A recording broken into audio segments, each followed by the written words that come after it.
Party, you and I had a good conversation about the future of books, which the future is already here about academically teaching. What can you tell me about how school's being taught today? Well, And like it was, you said you had a daughter, she's 28 now. Her teaching's a lot different then. You know, it already changed for her, and her 28 and graduated, what, about 10 years ago out of high school. yeah. What can you tell me about all that? I can tell you that they're taught with iPads now. So you have no books that you sit there and read. You read on everything and do everything on your iPad. So, yeah, it helps the districts. That does away with a lot of costs in the books, but it just takes away from the one-on-one interaction with you and the teacher. So I really think this Connect Kentucky in the future is most likely going to go to schools taught on the internet eventually. And I think that one-on-one interaction with the teacher is the better way of doing it, but I'm one person. But you know, if it's all on the internet or whatever, if they were to do it at home, I know a lot of them go to school and they rent these iPads and things, got their books built right in. But let's say if none of them ever went to school, then that defeats the purpose of them socializing with other children and stuff, other students, doesn't it? That's true, and that has a lot to do with learning on its own. That one-on-one interaction with other kids, you learn so many values and so many ways of your personality coming out in you. So I really think that needs to stay.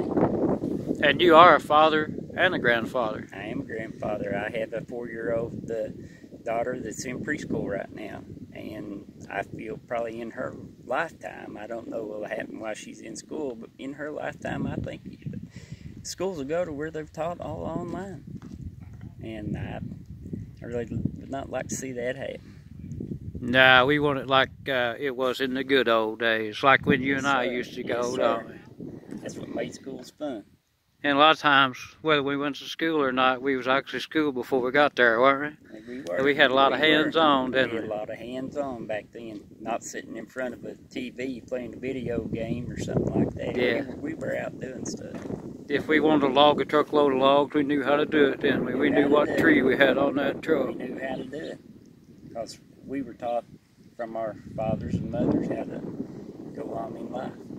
Yeah, if we wanted a gallon of milk, we had the cows. We went out there and milked them day and night, didn't we? You remember that? Yeah, no, I didn't do that. You didn't do that? Before me. Yeah, I had 6 a day. I had milk of a day and a night, and I sold my milk for 50 cents a gallon to folks because they was hungry for milk. Yeah. But we did a lot of other things. Probably grow tobacco, maybe. Did you get into that? Did you get into hay fields? No, we had cattle farms. Oh, you had the cattle farms. Okay. And that's a big job right there. Big job. Big job. Big job. I remember I used to run 365 head a year. Mm-hmm. How many head did you have? I didn't have it. This was my uncle. Your uncle, you had to help him with it. Yeah, I already helped some, but I was awful little when all that happened. But we knew how to do it. I knew how to do it. And my point is today, a lot of children and students growing up don't know how to do it. No, they know how to sit in front of a TV and play a video game. Video game. I never did get to play one, did you? I didn't get to learn how to play one. You have? Yeah. I tell you what, them video games, in my opinion, the video games and stuff now is what's causing all these mass shootings. Is that right? I think they are. Yeah. And cause a lot of them violent, probably. They are, and it gets them kids just thinking all these weird things, and they don't know what to do with their thoughts. So yeah. They get out there and shoot up the world. They think they're still in the game, probably, a lot of them. And, you know, that's bad if they think that way. Yeah, between that and the bullying that goes on in schools anymore. That's ridiculous. Well, that's one thing I don't go for, is somebody bullying somebody. You know, we just can't tolerate that one, can we? No. You had a bully, he come up and started bullying you, took care of it. Yeah, you weren't bullied at all. You didn't get bullied and anymore. Back in the day, you took up for those that were bullied too. Right. And you didn't have that, did you? You don't have it anymore. Kids will shy away from situations like that.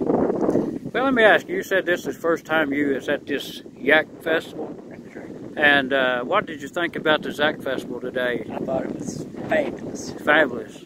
Had a great time, very nice people. These were down home country people, I mean. So you called people lives in the sticks, isn't it? Yeah, It kind of is, isn't it? But it was very enjoyable. But did you notice about everybody that you got to see here could actually sing and play instruments? You notice that? I guarantee you they could. Yeah, I don't know. They must have learned at church or something, but everybody up and down the halls here can sing and play instruments. Most of your singing does come from church. If you're singers that are out there now, most of their singing started in church. Yeah. And they just don't only sing, but a lot of them can write their own songs. I've been noticing that. That's true. And that goes back to your learning in school. Yeah, goes right back. Goes right back to it. So. Now, what's that sign? What's this sign read right here? I saw it on the way in. It's telling us something, isn't it? What's it saying? The Yak Fest 2019, isn't it? Yeah. And how'd you learn about that? My brother-in-law. Is that right? He told you about it? Yeah. Well, that's good. You think you'll come back next year about this time? I guarantee it. He just lives right over there. He's the one who was cooking today. Oh, yeah. He told me all about it. He said he made yak burgers and he made yak chili, he said. He made both of them. Yeah, his wife made the chili. He made the burgers. And it's good, too, wasn't it? It was excellent. Yeah. It was excellent. So you know what? Let's hope they turn the tide back and all the schools and everything get better. And I know the Kentucky textbooks are gone. They've been gone since 2008. And that takes me pretty close back to the day when your daughter graduated. Yep. 8 to 10 years ago. That's what you told me. So that's been 11 years. Yep. You can't get everything on that iPad. No. And everybody's house don't have one, probably. It's true. You go back they want to take history out of everything anymore. I mean, they want to tear down all these statues and stuff. Is that right? They can tear them down, but that's still history. History's still there whether you tear down or not. There, whether you take those statues down or not. It's still right there. It ain't going anywhere. No. And, you know, if you get the old books, you got your better history anyway. I guarantee. We know that, don't we? Because we read a lot of it. But, you know, I'm going to thank you for talking to me the last 7 minutes, and you seem like a good feller. It's the first time I got to meet you a minute ago. Now, what about that character you met a minute ago? What was his name? Firecracker Dan. You remember him? I mean, and how long have you known him now? About 5 minutes. About 5 minutes. But you know what? Just to know a firecracker 5 minutes, that's a miracle, huh? That's a guarantee. Yeah, he's a good one. You're going to check him out online, see what's going on? Check him out online. Well, that's pretty good. So today you got to learn about the yak and the firecracker Dan. I did. Yeah, I'm going to thank you for the last time and probably see you next year. All right. Thank you. Take it easy, sir. You too. Yeah, check him out, hear me? I will.